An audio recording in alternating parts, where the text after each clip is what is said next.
Magandang hapon mga idol. Dito kami ngayon sa Bustos, Bulacan. Kaya lang, umalis kami doon alas 9 na. Dumating kami ngayon ka alas 12 na, 11:55 na. Kakain kami. Talagang gutom na. Tanghalian na kasi. Umorder lang kami dito ng tapa. Ayan, ito yung design ng kanilang kainan. Ito, may jeep oh. Sa iba.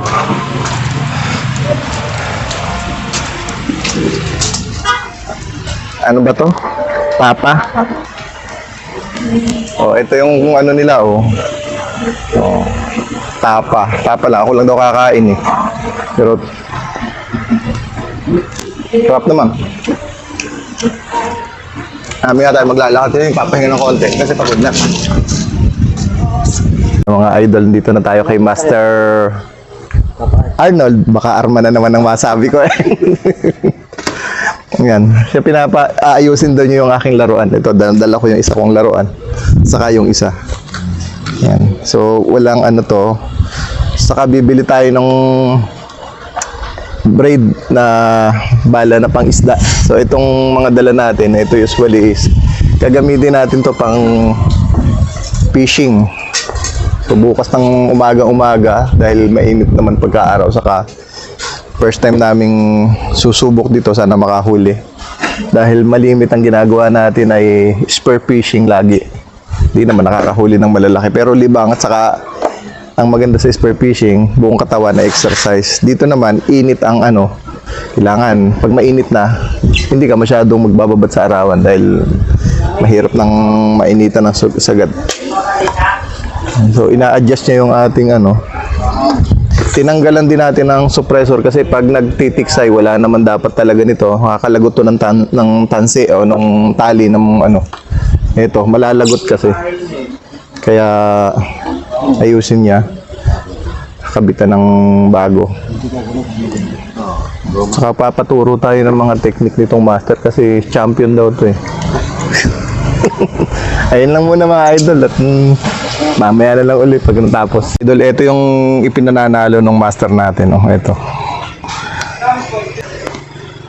Inaantok daw yung ating bunker.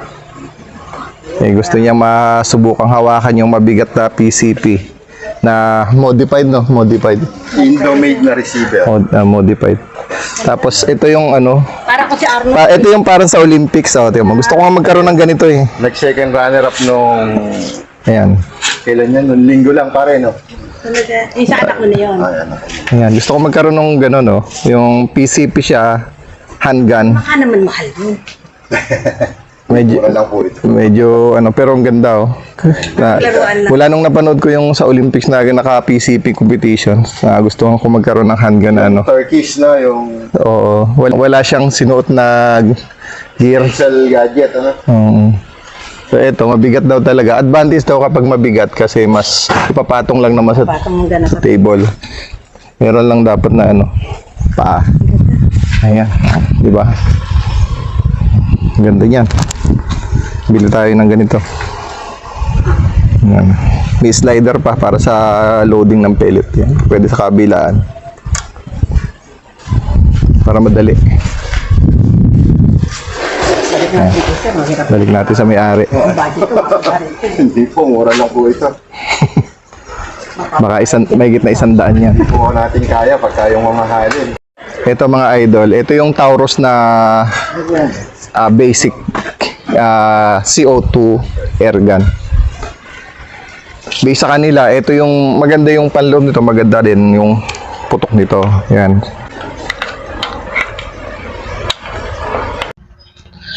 Ayan, ito yung part na pagka tingin mo naka-thread yung likuran ng receiver niya. Sa ibang maker, walang thread yung sabat lang. So, safety na rin yun. Saka sa leak. Saka pagka hammer type yun, madali mong silipin kung may bala na ba or nagdodoble ba yung bala. Tapos ang dulo nito, meron siyang thread na. Nakaabang na yung thread na yon para sa suppressor. Tatanggalin mo lang yung cover para pag nilagay mo yung suppressor dito, match na siya. Hindi ka na magpapatread o magpapamachine pa. Naka-ready na siya. Yung metal niya naka-re-blue. Coated na siya. Balik natin. Yung iba namang part nito, ayon sa test nila sa mga hunters, okay naman siya. Gandang pumutok. Pag tiningnan mo overall kasi, dahil yung wood niya karaniwan lang, parang hindi siya appealing. Pero pag sinubukan mo papalitan niya ng mamahaling wood, say kabagong, o kaya yung laminated na magandang design na naka-epoxy, ang gandang tingnan lalo niyan pag nilipat mo. Good morning mga idol. Ngayon pa lang. Yan. Maaga tayong gumising. Gumising tayo ng alas 3 kasi ang aga din nilang gumising. Kaya lang nagkamali ako ng routing. Lalagpasan yan, doon. Kasama natin itong mga hunters dito. Dalawa. So, Arnold, pwede kami dito. Yun, buhat na yun, nalalakad yan. Ano bang lugar to? Sila. Ako, nag-almusal ako eh. Bibili na tayong hipon. Anong lugar to? Ito lang ang yatid, sabi ni Jeffrey. Oh, may pinagbubulong ka dalo. Ayan. Papaluto ka ako tayo sa po. Oh, Tatawin tayo. kahuli ng sugpo mga idol. 2 kilo. Ito si Katropa Pips. Mamaya susubok. Saan ba dito yung Saan ba dito ang pwede? Pero mas maganda sana, i-request mo kay Master Edgardo. Ibang kaka doon kasi kung toma ng hanap mo. Oo. Pero kung mga kalapyang malalaman dito. Ayun, malaman mamaya kung ano. Ayan. Shoutout doon sa mga gustong sumama na wala pang baril. Bumili muna ng baril. Kasi hindi naman pwede dito ang habulan. Ayan. So, andito marami na dito. Ayan, papunta na sila sa pwesto. Ayan. Susunod ako maya-maya, magbibihis lang. Kaya lang, tiningnan ko muna yung lugar kasi hindi ko alam kung anong tsura dito. Kaya na lang muna. Ayan, naka-uniform na camouflage na tayo. Papunta na tayo dun sa spot sa gilid nitong mga bantayan para tiksay ng mga isda. Kaya sana makahuli tayo ng malalaki para mamaya may maiuwi naman tayo. Yun lang muna mga idol. Ito yung mga farm ng crab at saka hipon. Yung tubig dito naghahalo yung kaunting alat at katabang. Yung mga kasama natin nandoon na sa dulo. Malayo doon sa mga punong yon, malalaking yon. Ako, nag-costume lang ako. Tagalan ako. Ayan, ito si Edgar. Siya yung namin, master ditong guide. Ayan. Yung mga sugpo. Ayan, ito yung may huli. Ilan ba papatabi nyo kayo? Hindi ba kayo mag-uwi? Uy, ano ba to? Alimango tawag? Ayan, sarap. Saka yung sugbo nila, lalaki Yun ang sugpo, yung tiger. Yung gano'n. Ayan lalaki ng sugpo nila. Magpapatabi tayo mamaya. Tapos ito, bangos. Ito, biya. Ito naman, mga similya ng tilapia. Kain ng alimango. Pagkain lang ng flower horn. Alimango na lang sila. Oh, ayun. Ayan. So, ate, yung dalawa, lutuin, yung dalawa. Ano na? Oh. Ayan mga idol, yun muna. Ayan mga idol. Nandito tayo sa pagitan ng bantayan. Medyo masukal. Ayan, yung mga kasama natin ando sa dulo ng puno na yun, 3 sila. Yung iba naman doon sa kabila.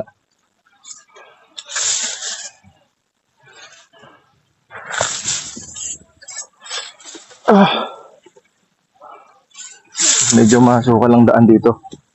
Ayan. Kailangan nating magbota. Lumusong.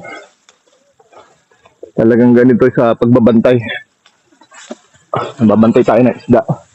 Eh, mga pagkakataon talaga na malalim. Alago ang damo.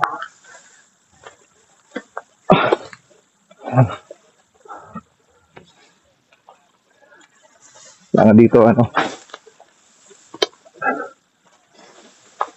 gawa ka ng daan.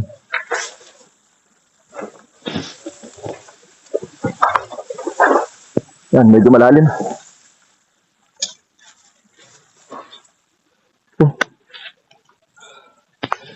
Naglag pa ang airpod ko, mga idol. Ito mga idol yung ano, paligid ng bantayan. Yan, lawak ko. Pinasok na kasi ng tubig alat tong dating palayan. Ito yung mga palayan to dati. Ngayon pinasok ng tubig alat. Tapos halo na dito yung isda. Ayan. Ang lawak nito. Medyo makintab na nga lang ang tubig kahit naka-polarize tayo, hirap na makita. Pero tiyaga-tiyaga lang talaga ang pangtiksay. Ayan mga idol, dito tayo sa taas ng puno. Ayan. Walang gaanong nalutang kaya tiyaga-tiyaga lang. Tayo nakakita tayo ng dalawa. Malalaki naman kaso mabilis lang. Lumubog ka agad. Hindi inabot ng tutok. Tututukan ko pa lang. Wala na, hindi na inabot. Pag tutok ko, alis agad eh. Palubog na. Ayan, nasa taas tayo ng puno ng ano ba to? Kamatsili yata to. Ayan. Tiyaga-tiyaga lang mga idol. Ganun talaga. Kahit sa dagat, tiyaga din. Dito, ngayon lang. Pangalawa lang, ngayon lang. Napakalawa pala. Yung pangalawa pa lang sa Bulacan. Ito yung mga nahuhuli dito mga idol, oh, lalaki. Ayan, oh. Iihaw. Pang-ihaw. Yan mga idol, oh, lalaki ng huli na. Lalaki. Aray, magbibay ka na pare. Ano din? Ano ba to, toman? Dalag. Toman. Ito dalag. So halos hindi na ma-distinguish kung alin yung toman.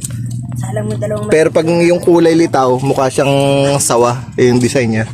matatan. Salang mo dalawang maliit doon. Ayan, oh. May bago. Paano nga yun? Alam na. Ayan mga idol, nakain na muna kami ng tanghalian. Bukas po, babalik ako. Huwag mo na ulit. Sigurado yung saan sa ako huli ko. Pagtira mo ako. Ay, nako. Hindi ko pa saulado lahat ng pangalan, kaya hindi ko mabanggit isa-isa eh. Hindi, alam mo na lang. Kaya add na lang sa Facebook. Si Arnold nga, laging Arman eh. Kaya nga, anong Arman? Sinasabi nito. Pagkakatama ng Arnold, Arman na naman. Ayan. Kain na tayo, kain tayo. Idol, gusto ko magpasalamat sa lahat ng nagpabaon. Tingnan nyo naman ang pinabaon, no? Ang lalaki. Oh. Ayan, tapos pa, oh. Yung mga katropa pips natin dyan sa Bulacan, sa Pampanga, ayan. Salamat sa inyo. Ilalagay ko na lang sa video yung mga pangalan at saka yung channel. Ito, nakikita ko lang to sa mga ina-upload nila. Ayan, oh. Nakikita ko lang yung toman. Pero ngayon, nakahuli yung, marami silang nahuling So, ito yung toman. Ayan, para siyang, may mga design yung, kaliskis. Kasi pag tiningnan nyo, itong isa, ayan, oh, laki din. Ito yung dalag na traditional nating nakikita, yan, no. So, magkamukha siya, toman saka pero yung design magkaiba. Ito, dalag to, ito yung dalag. Ito yung, although yung lasa nila halos parehas. Pero ito pinakamalaki mga idol, para kang nakakuha ng anaconda. Ayan, no. Laki niyan. Toman din yan, nakita niya may design, yan, no. Pero ang laki, oh. Kamukha din siya ng dalag, oh. Ganon din naman ang niya. Pero itong toman, mas lumalaki to sa mga dalag. Kita nyo naman to. Oh. So, laki ng anaconda yung katawan niya. Yan, oh. So, yan. Salamat sa mga nagpadala, sa nagpabaon. Kina Edgar, kina Arnold, kina Christian, sino pa nga ba? Katropa Pips from Pampanga. At saka sa kasama niya si Matwa Video Vlogs. Ayan. So, sino pa nga ba? Hindi ko nabanggit, hindi ko matandaan yung pangalan. Si ano? Yung sa PLDT, hindi ko matanda ang pangalan. Pasensya na. I-recall ko na lang. Tapos dun sa farm, bumili na rin kami nito. Kaya kita yung fresh na fresh. Ayan o. Fresh na fresh yung binili naming sugpo from... So, nakukuha lang dun sa buying presyo. Eh, saka fresh na fresh na. Ayan. Ano pa ba to? Ayan mga idol, yan na lang muna. Maraming salamat sa lahat ng nag-sponsor nito. Pag-iipunan ko, makabili ako ng bagong laruan. Salamat.